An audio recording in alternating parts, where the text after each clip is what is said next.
guys, Kyle the Death Knight of Anime here, bringing you my review for My Hero Academia, chapter 158. And right off the bat, before I get into the review, I want to say that the last page is going to gives us a notice that My Hero Academia is going on break next week because Horikoshi needs to collect data, apparently is what it said, which honestly to me means a couple different. There are two different possibilities I can think of right now.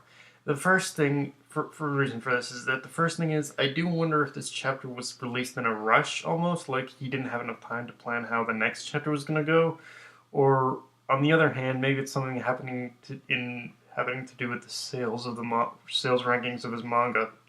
But right now, I'm guessing on the former rather than the latter, because the last I checked, it was still My Hero Academia was still pretty high in the sales rankings. I think it was number 6 in its current ranking last I checked, which is it's kind of a bit of a drop, I think, but it isn't too much to worry about yet. So, yeah, I think it is more the former than the latter, where he just had to where he just had to where he just didn't have enough time in order to plan the content for he didn't have enough time in order to plan the content for his next chapter. So, yeah, because it didn't say he was sick. So, yeah, I think it was just that this chapter was probably was released in a rush, probably for him or something.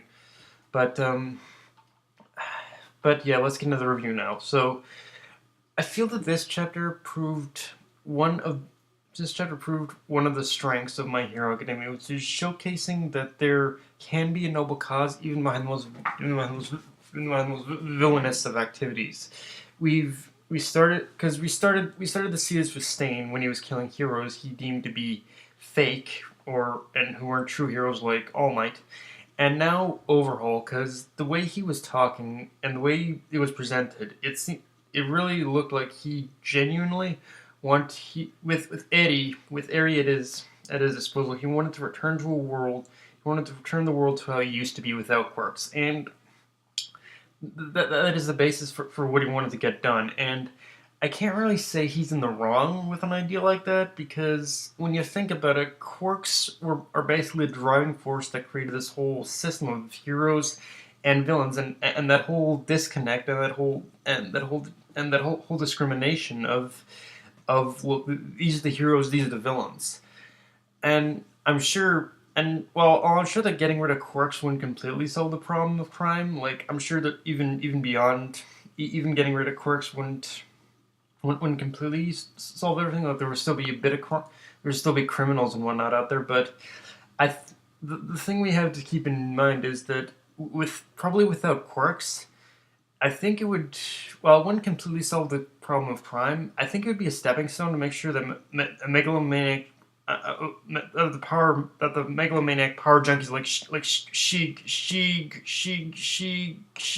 Shigaraki would appear less and less. Like, I don't think we would get all these revved up power junkie villains anymore. Like, I think it would return to a time where it would be normal people dealing with normal crimes and normal situations. So, yeah, in a way, I can't really say Overhaul is wrong in what he was planning. To be honest with you, like, it is a very sound plan, especially when you take into account considering all of this, and especially considering when you think about it, and especially like his.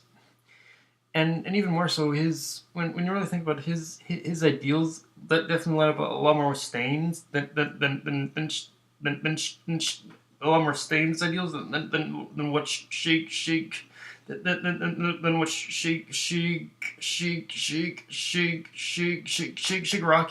has planned. Like, with Shigaraki, he just wants to burn. He's like the Joker in which he wants to burn the world to the ground.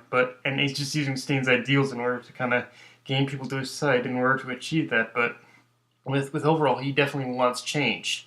So yeah, it is interesting how Overhaul actually holds more Stain's ideals, holds more on to Stain's ideals than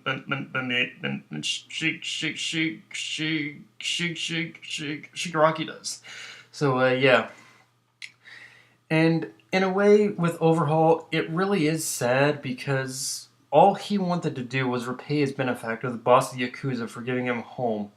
But one thing that I think Overhaul never really understood was everything he was doing would have turned the Yakuza into basically he made it into now, and which is just a total total power hungry organization.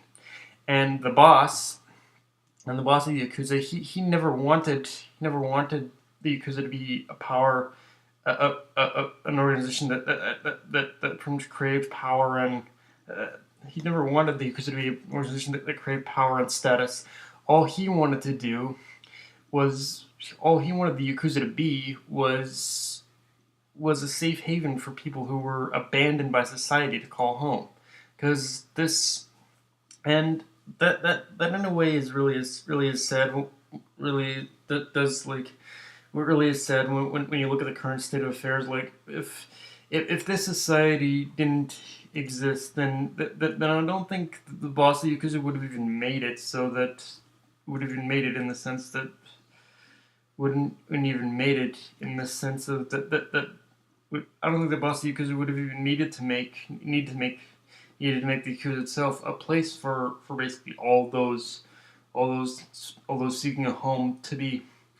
I don't think it would have needed to exist that way if the society didn't exist the way it is. So in a way, it is kind of one of those weird things where I don't think Overhaul was necessarily wrong in what he's doing, but he definitely did go. I don't think Overhaul was necessarily wrong, but he definitely did. He went about it completely the wrong way, and the boss understood this every single time. So, and that's why he turned Overhaul down, is because Overhaul. Well, I think he had good intentions. He definitely didn't understand the. He definitely understand. He definitely didn't understand the core basic idea of what it is that what it is that his benefactor wanted.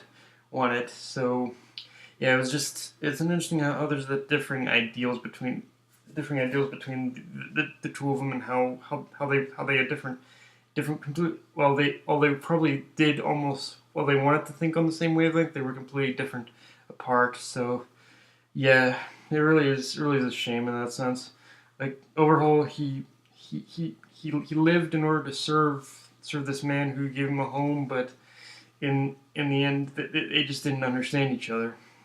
In a way, I guess that is kind of playing on one of the Naruto tropes, but it is still a very nice one.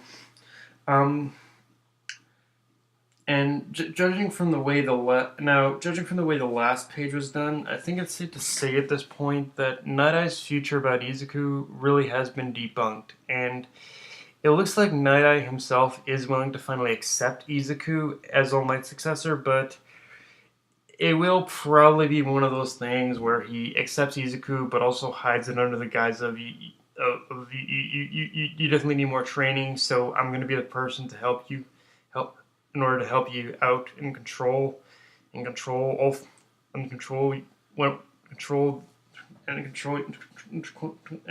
quirk, so kind of thing. So yeah, I think it is definitely leaning towards now that this is all wrapping up, and I think I think Nada is definitely going to accept Izuku and just accept and definitely start training him, I think, as well.